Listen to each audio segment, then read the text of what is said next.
I'm Kelly Colby from the Department of Public Works, and today I'm on site at Barnstable's Water Pollution Control Facility. So at this point, hopefully you've seen our original facility tour, but I'm excited to be back here 4 years later with Division Supervisor Andy Boulay to talk about what's been happening at the plant, how technology has evolved, and what we'll be pursuing as we look towards the future. And if you didn't already know, Barnstable's Nitrogen Removal Improvements Project and new Headworks facility is the #1 ranked project on the Clean Water State Revolving Fund Draft IUP Plan for 2024. So with that, Andy, can you give us a brief history of the treatment plant? So the treatment plant on Bursis Way was originally constructed in 1935, where we sewered downtown Hyannis, collected all that sewage, and brought it here to the plant with very little treatment. Over the years, technology's improved. Mainly the biggest upgrade was in 1980, where we constructed the majority of the plant as you see it today. There's been some more upgrades over the years, mainly in 2009, where we did some improvements for nitrogen removal. And now here we are in 2024, ready to do the next series of upgrades with the latest technology. All right, so to get us started, Andy, do you want to give us a quick overview of the process here at the treatment plant? Sure, so the process starts at the Headworks building. This is where all of the physical material gets removed from the incoming waste streams. All of the pipes in town lead to the Headworks building. Here we screen it, we remove grit, we meter flow. There's odor control systems as well, and then it passes on to a primary clarifier. The primary clarifier is a large settling tank where scum can float to the top and sludge will sink to the bottom, and those will get removed from the wastewater process, leaving us with a liquid waste stream that is very rich in nitrogen. That gets fed into our aeration tanks, where we introduce a biological mass that they call activated sludge, where the treatment process takes place and nitrogen removal takes place. That sludge will digest that waste stream and remove nitrogen from the process. From there, it flows into a secondary clarifier where all of that activated sludge settles out and the clean water flows off of the top and is then disinfected with chlorine before being pumped out into our sand beds.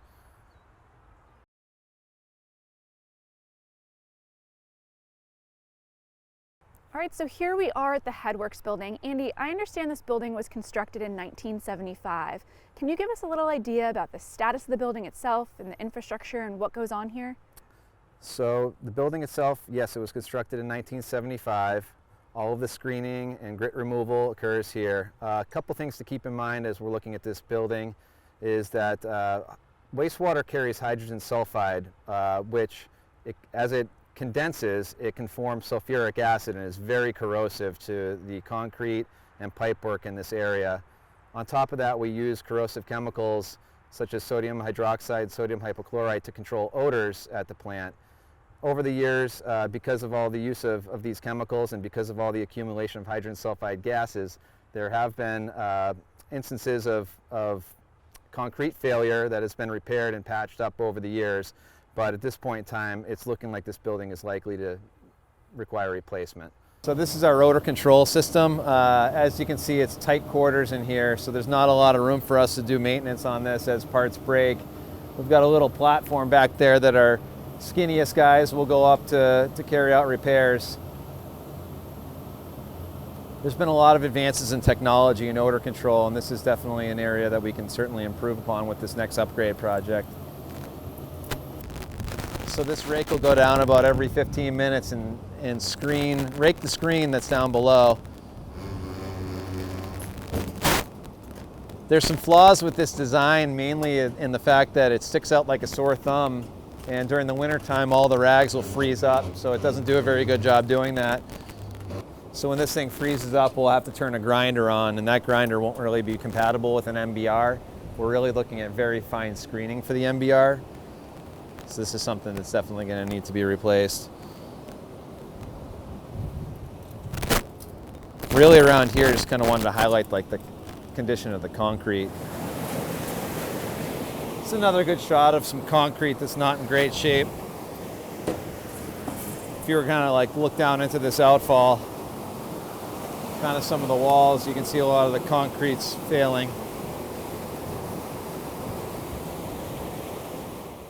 All right, so as we've discussed in our first facility tour video, here we are at the primary clarifiers. Andy, can you tell us a little bit about what this part of the process entails? Sure. So at this step in the process, the wastewater flows into a clarifier tank where the scum will float to the top and be skimmed off with a skimmer, and the sludge will sink to the bottom where it is pumped off the bottom of the tank periodically. This is done to help remove a lot of the biological load from the process. So this is the primary clarifier, and this is wastewater that's all been now screened and all the grit has been removed, but we're letting all the scum float to the top and all the sludge can sink to the bottom, and what we're left with is this nitrogen-rich waste stream. It's got a lot of dissolved solids in it, as you can see, kind of dark in color.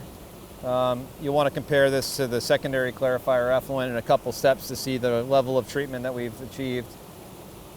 This is about the same level of treatment you'd see in a septic system, where it's really just separation of solids.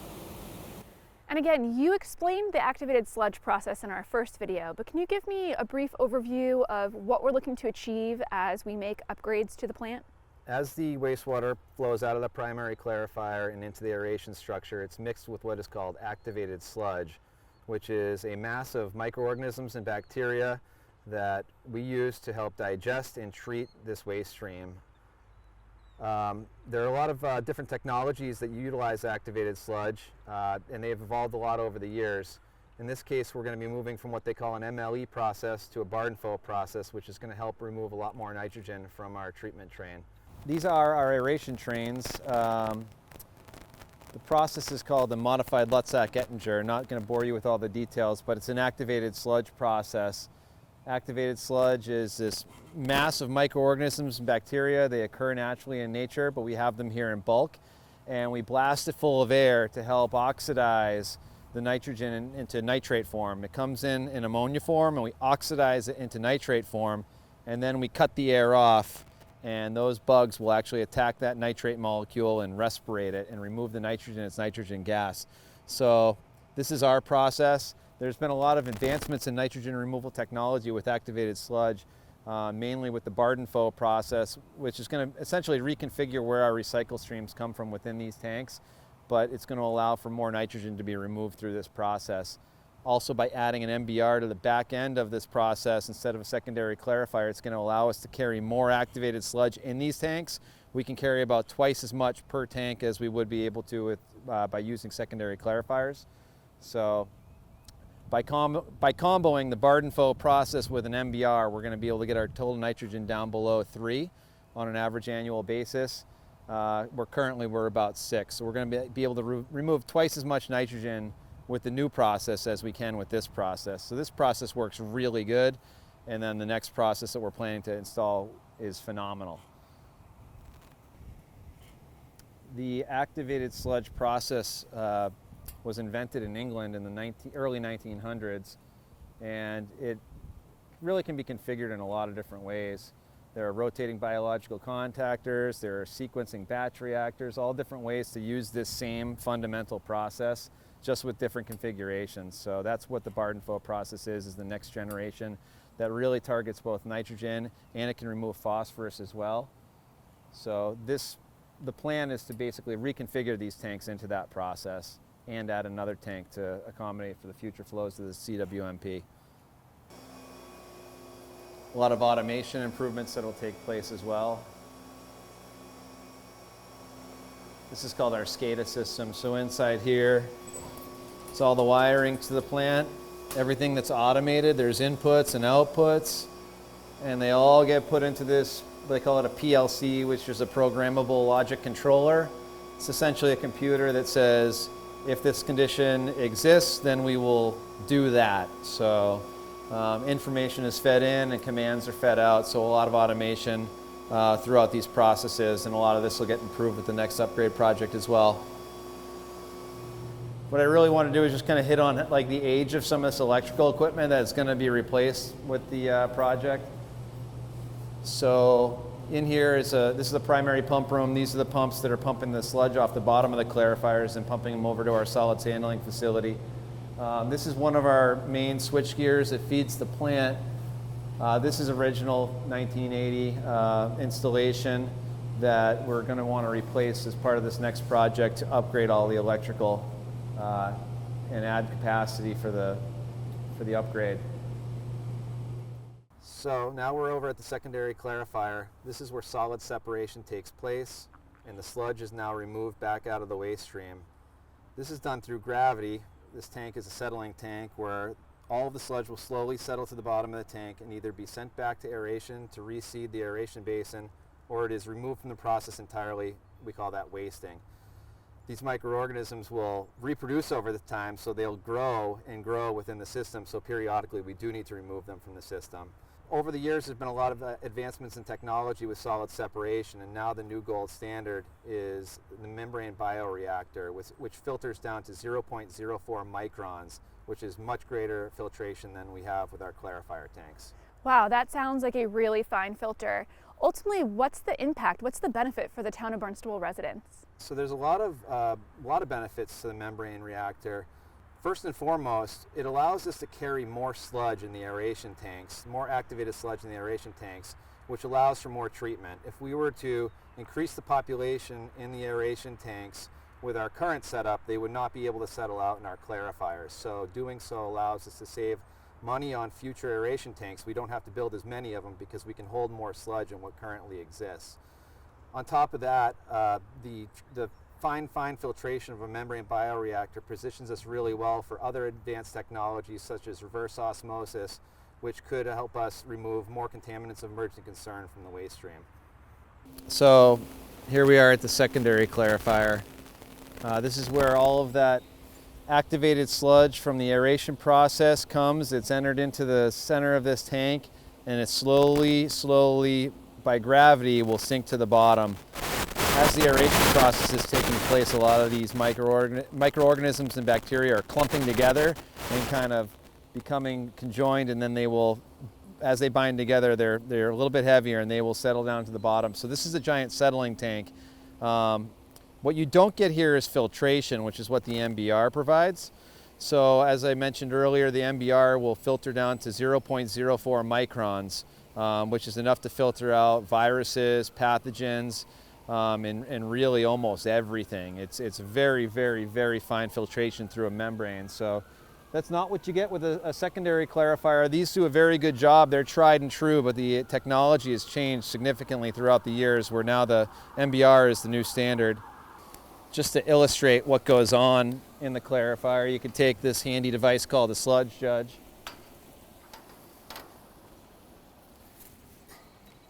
And you can sample a core of the clarifier by just dipping it all the way down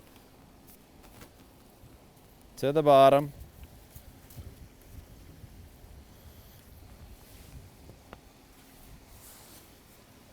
Where it hits the bottom of the tank.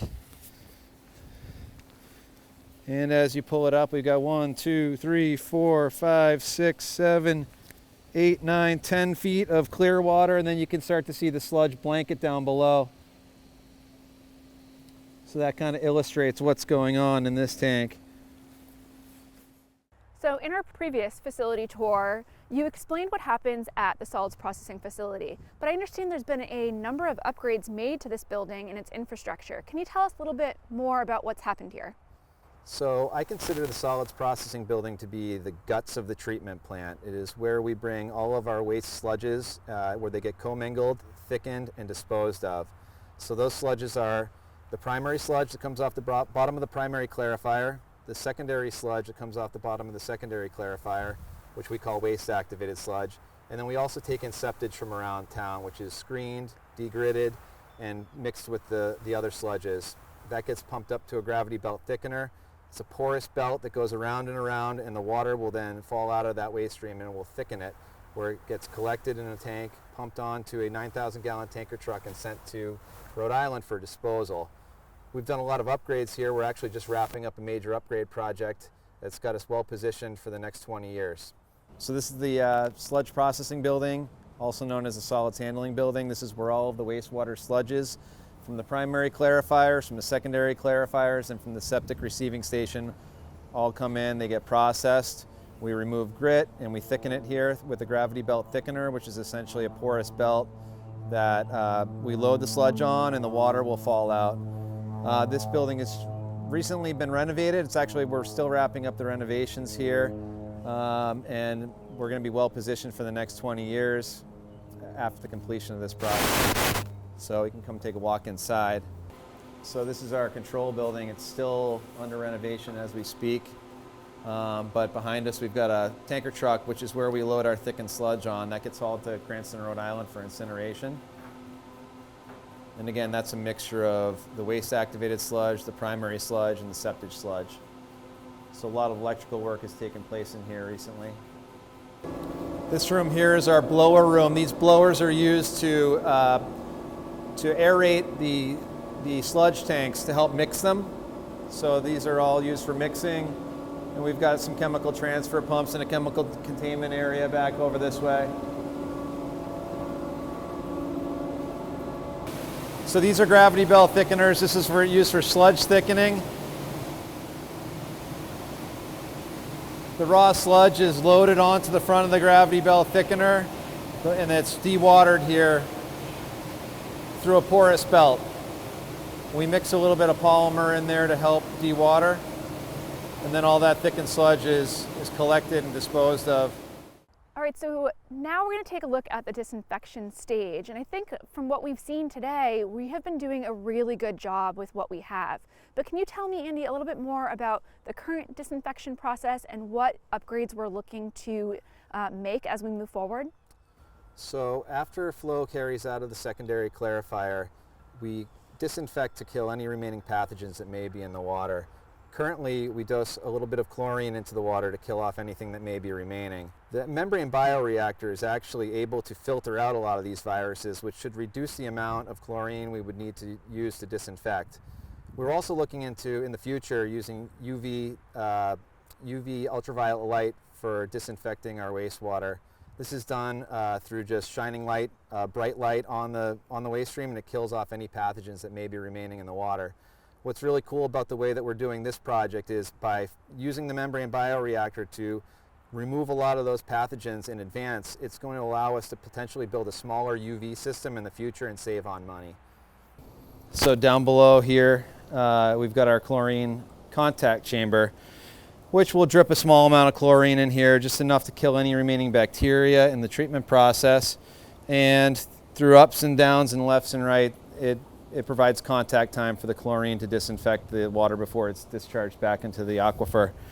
So eventually what we would like to do is try to move to UV disinfection instead of using chemicals to disinfect. But before we do that, we really wanted to get that MBR in place, because what it'll allow us to do is downsize the UV system that we inevitably do install. Because to be honest with you, the MBR is going to disinfect almost most of the waste for us. So what we're doing is we're leaving this system in place through the first phase of this project, and really testing out how well that MBR removes pathogens from water. And then if we prove that out, we may be able to shrink the size of the future UV and not have to over-design a UV system that would be overkill. UV uses a lot of electricity, so there's a lot of implications for the design. If we're able to shrink it, that would save a significant amount of money in the future. This water will flow out into a collection tank, and then it gets pumped back out to the sand beds, and that's the end of the process.